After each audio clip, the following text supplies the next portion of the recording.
What's up guys, now our friends at WND Tech Hello. have challenged us to our very first build-off. Fight!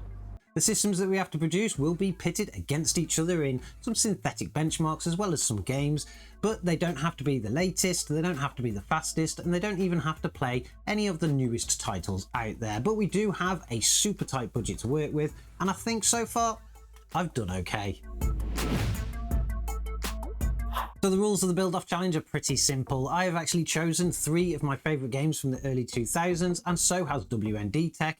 And then we're going to build 2 systems to compete on those games and see who can actually get the best performance. Now, being early 2000 games, of course, they don't need a lot to be able to run. I think the maximum requirement for CPU on one of the games is a 4-core processor, so it shouldn't take a lot, but we do have a super tight budget to actually meet it. That budget is around £65, so of course, we're not going to be able to build amazing systems, but I think I've actually done all right. I think I've done all right. This is actually the second system that I've built. Originally, I did try to buy a very kind of basic pre-built system, and the idea was to just throw a graphics card in there, but the system that I purchased didn't actually work, so I had to start completely from scratch. And I thought, you know what, if I'm starting from scratch anyway, I'm going to build something a little bit more fun. The parts that I've actually got today are here, and it's very basic. There isn't really that much to it. For the CPU, we do have a CPU that I've never tried before. This is an AMD processor, and it is the AMD Phenom II X4 850. It is a quad-core processor from all the way back in 2011. I've never actually used one of these before, but it does fit on an AM3 platform, so it's going to be pretty fun to be able to see what this kind of thing can do. Being an AM3 platform CPU, of course, we do need an AM3 motherboard, and for that I've managed to pick up one of these. This is a very basic motherboard from Gigabyte. It doesn't come with any fancy features, although it is in a nice blue, I suppose, so you could get a nice little theme system.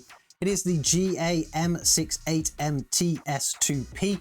Motherboard names were not that good back then, of course, but it does work, and it's got everything that we need for this specific challenge anyway. Sitting inside of that and going against this CPU for RAM, we just have a single stick of 8GB of DDR3. It's nothing fancy, but it is from a Team Group, so at least it's a branded stick of memory, and I don't even really know what kind of speed it is. It's a 1600 megahertz according to the label, but beggars can't be choosers in this kind of thing, so that's what we're going with, and it should pair perfectly fine with this system. When it comes to storage, of course, you've got to go for an SSD nowadays, even on a bit of a retro system like this. So I've actually gone for a brand new drive. This is the Patriot Burst Elite. We've used them before on the channel. It's only 120 gigabytes, but that is more than enough to be able to get our operating system on there, which will be Windows 10.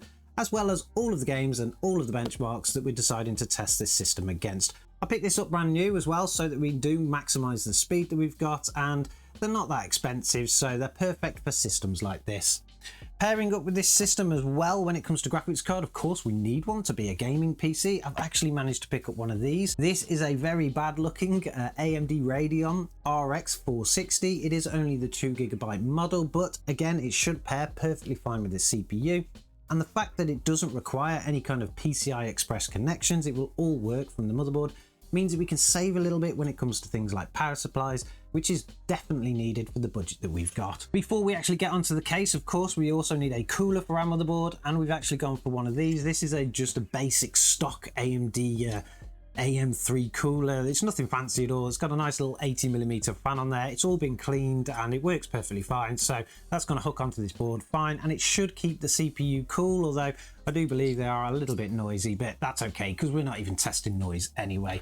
The most exciting part of this whole build though, of course, because this is not really retro stuff, it needs to play retro games, and that's fine. We can pretty much build whatever we want up to the budget, is actually the case. Now, looking for a case for this kind of stuff, of course, we also need a power supply, so trying to pick those two up actually cheap, even secondhand on eBay, is a little bit silly, to be honest, because once you've added in postage and stuff like that, power supplies are quite heavy and so are cases.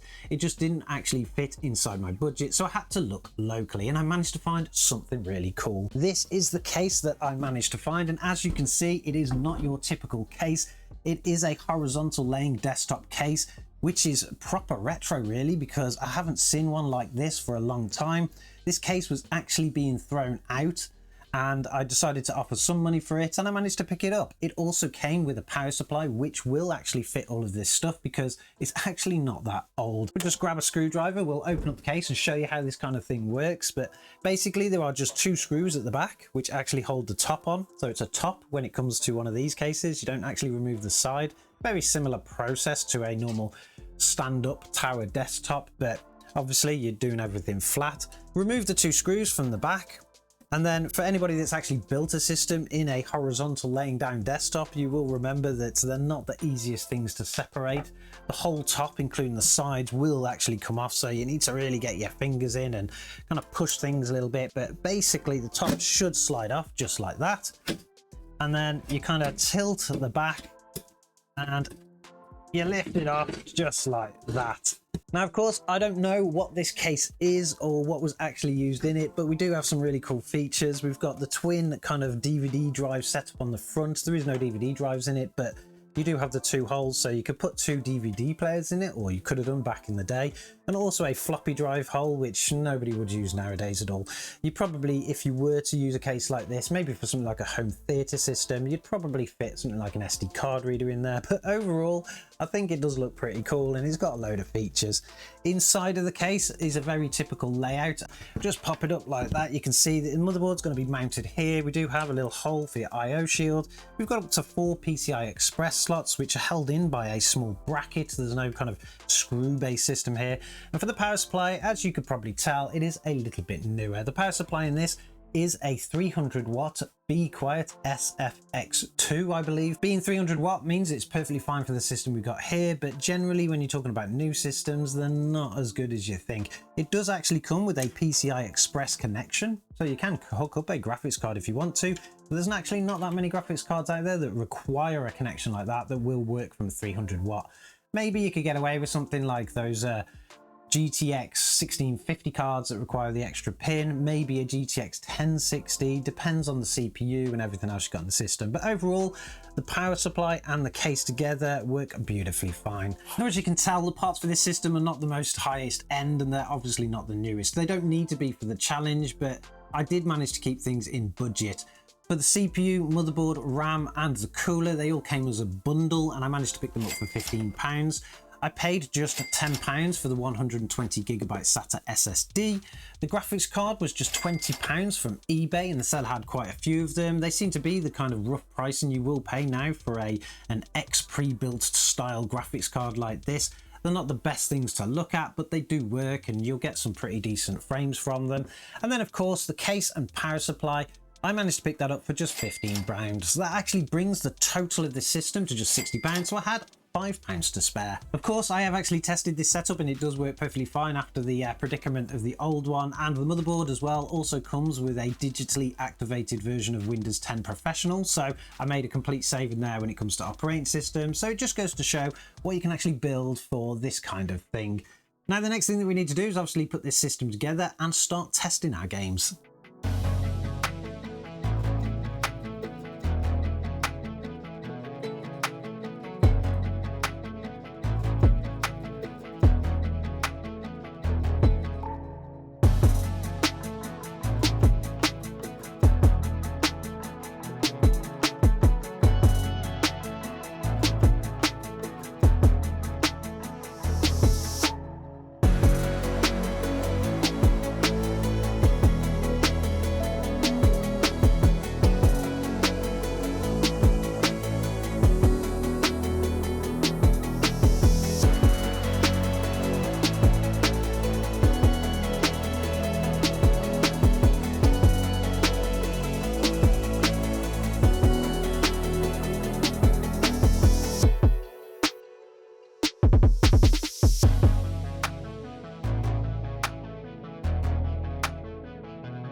So we've got the system all hooked up and running, and it seems to be working perfectly fine. Windows installed perfectly fine. Of course, we've got a SSD in there, so it's not going to be the slowest thing in the world. It could do with a little bit of extra RAM, I think, because it's not as snappy as I hoped it would be, but then it is an old system, so we're not going to get super speeds out of this.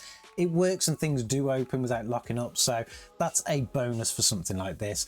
I used to have a desktop PC just like this with the horizontal kind of case all the way back when I first got into PC gaming. I believe it was a 486DX2, so that's how old this, how long I've been PC gaming for.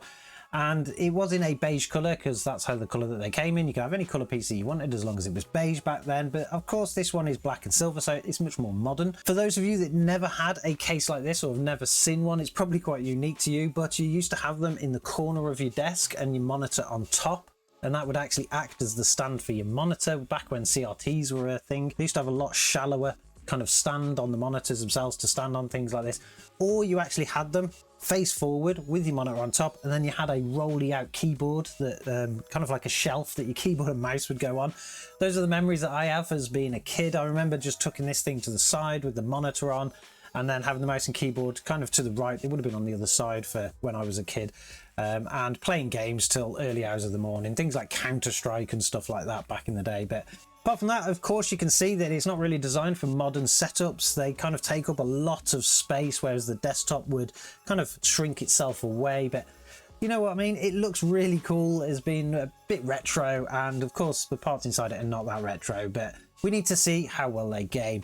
Now, we've already done some testing of the games that we've got in the challenge, and we'll get to them in a minute. But first, I wanted to just start something up, kind of something old that brings back a lot of memories to me, and hopefully it brings back a lot of memories to you too. Now, for those of you who are not old enough to remember, EA once upon a time used to produce a game series called Medal of Honor, and one of my favorite games from that entire series was this one, Medal of Honor Pacific Assault. I can remember playing this as a kid, and to be honest, I can actually remember playing it before they fixed loads of bugs and it being an absolute chore to get through. And then as soon as I completed it, they fixed all the bugs, and I kind of was a little bit depressed that I didn't play it with the bug fixes because it was awful in its first run. But over the years, I replayed it, and it's a fantastic game.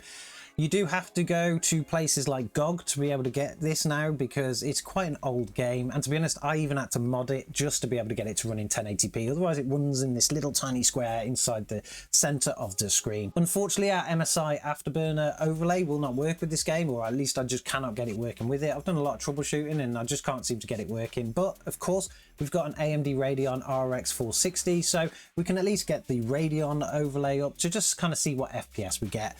This shouldn't be a problem for this system to play at all, but let's just dive into the game and kind of bring back some memories. So before we actually start the game, we'll head over to the options. Back in the day when you had games like this, there wasn't that many options, to be honest. I don't even think the resolution changing was that really that advanced. Like I say, I had to mod this one just to be able to get a 1080p resolution, but we'll head over anyway. Of course, the options that we get under video for some reason include subtitles, because that's as far as they actually went with configuration.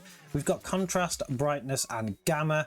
There's not really any other kind of things here. We've got game-based settings, controls, audio. So that's pretty much the limitation that we've got here, and really goes to explain why I needed to mod it. But those mods are right there to be able to do this with. Another beauty in PC gaming. But let's head back into game and see where we were on our last save. So it appears that we are in Pearl Harbor at the moment, defending the ships, I suppose. I can't remember what actually happens in this game. It's been such a long time that I played it, but Medal of Honor was very similar to Call of Duty back in the day in the fact that it basically was historic battles that you played as. It's first-person shooter, and everything seems to be running reasonably well. We're getting a pretty clear 60 FPS at the moment. It's just dropped down to 58, 59, but it's pretty smooth at 60 here, and we can see the planes doing stuff. There's a slight stutter when we move the mouse, but I don't think that's a performance issue. I think that's more down to the fact that oh, there we go, we're getting shot by planes now. We're gonna have to shoot all these planes down. It's been so long since I've played this that the memories that it's bringing back, I don't know where they are. There you go, there's one.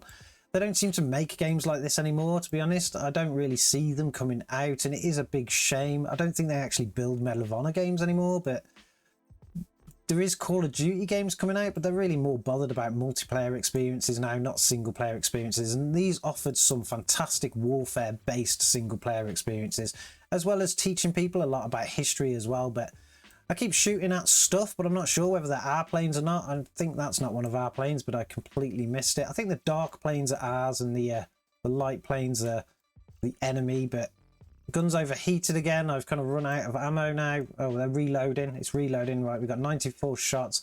I'm not very good at it, obviously, because I don't know what's going on, but then I don't have the sound turned up, so somebody could be telling me to actually do something and I can't really hear it. But apart from that, the system is running perfectly fine. We've got plane falling off of a boat there. Oh, we've got a boat actually sinking next to us.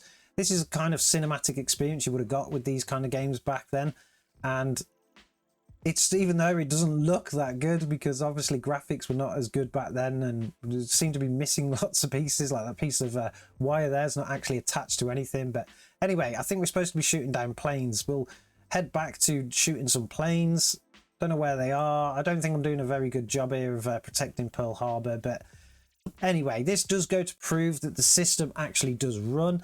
It's playing an old game. This isn't actually in our challenge list. This is just one that I wanted to feature because I hadn't played it for so long, and I saw it as I was installing the games onto this system, which, by the way, do all fit on that 120 gigabyte SSD. So let's take a look at some of the challenge games instead and see what kind of performance we get out of them. Now, when it comes to the benchmarks that we need to test these systems against so that we can see who wins, we did have a selection of different things. The first one is a couple of CPU benchmarks, and for that we use Cinebench R23. That is probably the easiest one to get hold of, and it is a modern version of that benchmark on an old processor, but it will really show what kind of performance you will get out of them. So when it comes to the Cinebench results for the AMD Phenom II X4 850, we managed to get a multi-core score of just 967. That is completely pathetic compared to modern CPUs. And for the single core score, we got a score of 361. As you can see, those are terrible scores there. And even if you had a modern Ryzen processor, even something like a 1200 that's reasonably old now anyway, it would absolutely destroy the CPU. So it really goes to show how far AMD have gone. But then after that, we needed to test a few synthetic benchmarks. And for that, we decided to test 3 of the more traditional and older Unigen tests. All the Unigen tests were run at a 1080p resolution with a high preset. In Unigen Sanctuary, we managed to get a score of 6,609. Unigen Tropics, we managed to get a score of 2,697. And Unigen Heaven, being the newest one, we only managed to get a score of 1,088. Again, those scores will actually show you how poor the complete system is really when it comes to graphics fidelity and quality and stuff like that, because again, even the lowest end budget system on a modern platform now will completely destroy those things. But it does give us a baseline for where the system's going, and as well as something to compare against WND techs. The more interesting results though will come from the games that we tested, and for those we have 6 titles all the way back from the early 2000s. I chose 3 of them as my favourite games from that period, and so did WND Tech. They chose 3 as well, so it's 6 games in total, and I think this system did extremely well. The first game up in that testing was Battlefield 3. This one was chosen by WND Tech and is probably the newest, most demanding title on the list. With this system running in 1080p with a high preset, we managed to get an average FPS of 80 with a 1% low of 49. That means that the game is completely playable, and to be honest, this game looks absolutely amazing, even compared to some of the modern releases nowadays. I was quite surprised at how well this system did perform on those games, and to be honest, I could actually play it completely through with it with no issues at all. The second game in our testing was Crysis. Now this is the original version of the game, so I had to actually go get it from Good Old Gamers. We ran this game in 1080p, but it did require a medium setting to be playable. For this, we managed to get an average of 35 frames per second with a 1% low of 16. It wasn't exactly the smoothest experiences here, but then again, it was probably the experiences that we were getting when that game was actually released. It is pretty old now, and it is one of my favourites, so that was one of my choices. Up next was Half-Life 2. As anybody watching this channel will know, that I obviously chose this game. It's one of my favourite games of all time. It was released in around 2004, so it is very old now, about 20 years. And running that game in 1080p with, again, a high preset, we managed to get an outstanding performance here of 183 frames per second on average, with a 1% low of 65. Now that of course means that the game is completely playable, completely smooth, and it looks fantastic too. It is one of those games that has aged extremely well, and you can play it today and still get a great experience. Next up was Just Cause 2, one of WND Tech's choices here. I've never actually played this game before. I have played 3 and 4, so I wasn't really sure what to expect in Just Cause 2, but it's actually a pretty decent game to play. Lots of fun, lots of things to do, and running this game in 1080p with a high preset, this little system managed to get an average of 83 frames per second with a 1% low of 55. The next game up is the oldest game in the entire list, and this one was chosen by WND Tech, and to be honest was an absolute pain to get running on a modern platform. That is because you have to completely mod the game just to even get it into a widescreen setting, which then doesn't even actually really change the resolution. It just kind of expands everything and it looks just as terrible as it always did. With this game running in 1080p stretched settings with the highest preset that we could select, even though we were very limited here, we managed to get an average of 387 frames per second with a 1% low of 74. Of course here the 1% low is extremely low considering the average that we got, but this is the kind of thing that you would expect with a game this old running on a platform that it was just never designed for. The last game in our testing was one that I chose again, and that is Return to Castle Wolfenstein. I haven't played this game in a very long time, and while testing it I kind of got carried away because I completed half of the game. It is an extremely good game to play, and I didn't really have to mod too much. There is a perfect mod out there to be able to get this game into the settings that you need. I managed to get it into a 1080p resolution with a high preset, and we got some pretty decent results as well. We managed to get an average of 91 frames per second here with a 1% low of 72. Just like many of the other titles, that means that it is more than playable on the system, an extremely smooth experience, and if you haven't played that game, definitely check it out. You can purchase it very, very cheaply nowadays, and it really does give you that Wolfenstein feel that you don't really get from the more modern titles. So as you can see from our game benchmarks, this little sort of system did extremely well, much better than I thought it was going to do. The highest kind of requirement game on our list was Battlefield 3. And it basically just said it needed a quad-core processor, which is why I kind of opted for this one instead of getting something like a dual-core, because I thought that would really hold me back. I was really impressed with how this machine performs. I think it looks absolutely cool and retro being in this little flat case, although I literally don't have any space for it anywhere, and most people wouldn't. But apart from that, I have no idea what WND Tech is building. I don't know how well my system compares to his. I don't have a good feeling about it because I know what type of systems he can actually put together on a budget. So maybe we'll win, maybe we'll lose, I don't know, but that is going to be for another video. I will link at the end of this video a link to his video so you can go watch him build his system and see what specifications and results he gets. He's not going to drop his video yet. I think it's going to come in a couple of days time, so make sure you subscribe to the channel if you want to be able to catch that, and also head over to his to subscribe as well so that you can get the notification on that one too. Once we have all the results in, I will do a follow-up video as well just to give a bit of a comparison and declare the winner overall. Like I say, I'm not holding my hopes up too much because I have gone the AMD route, and everybody knows that older AMD stuff is just not really that competitive with Intel. So if he has gone with an Intel-based system, he'll probably destroy all of those results. But to be honest, I think I built something quite fun. It looks retro, it's AMD, everybody loves an AMD system, particularly an all AMD system and something that plays retro games. And it works perfectly fine. Windows works perfectly fine.